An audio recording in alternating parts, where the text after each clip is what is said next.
Now, today, it's likely the government will announce a rise in council tax to pay for adult social care. The move is an effort to stave off what critics say could be a looming crisis in the sector due to a lack of cash. But is it fair to ask hard-pressed council taxpayers to fork out? And is it the fairest way to raise money to help elderly or vulnerable people?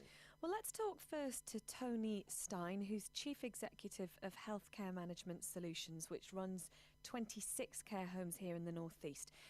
Good morning. Thank you for joining us, Tony. Can you just give us an insight, as someone in the care sector, are you able to run a service from the funding you get? Morning, Anna. Morning, Alfie. The simple answer is that over the last few years, the funding for care has gradually diminished as costs have increased, and it's become less and less able for operators to provide the services that are needed at the kind of fees that are being paid by local authorities. And that's a consequence of both local authority austerity measures, and it's a consequence of the rising costs of providing good quality care. So it's becoming more and more difficult is the simple answer. And presumably because you want to get more people into being social carers, that's difficult as well, because obviously the wages aren't going to be great. No, I think the simple answer is that we all expect better quality care. We all expect better trained carers. We all know that carers, nurses deserve to be paid a proper living wage. And the reality is that simply central government through the NHS and local government through social care funding, the money's not there. So it's not possible to make the two ends meet. How do you feel about the idea then of council tax being increased to increase funding for social care?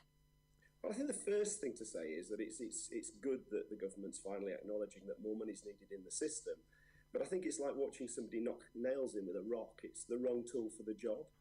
The reality is that those councils, those local authorities that have a high need to fund social care are the ones that are going to benefit the least because they've got a lower council tax base and a greater need. So the poor get poorer and the rich get richer. It's just the wrong tool.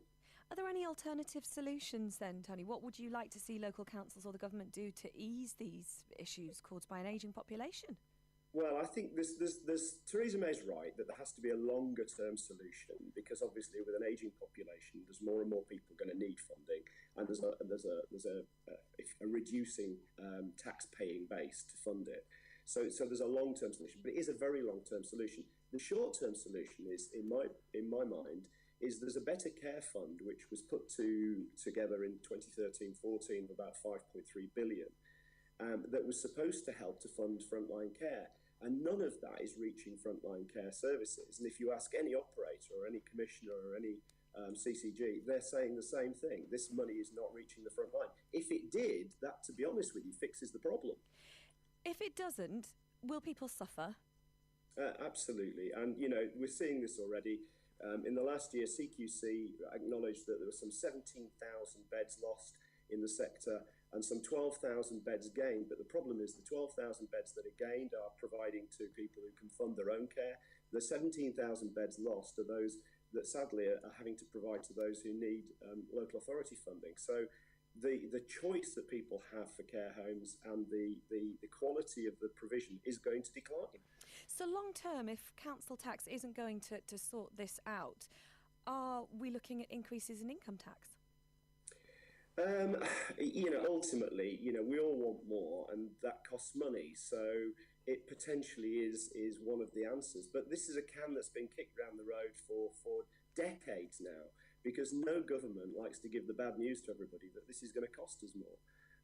But I mean, there is a lot of money wasted in the system. That's for true. Tony Stein, thank you very much for your time on BBC Newcastle Radio for the North East.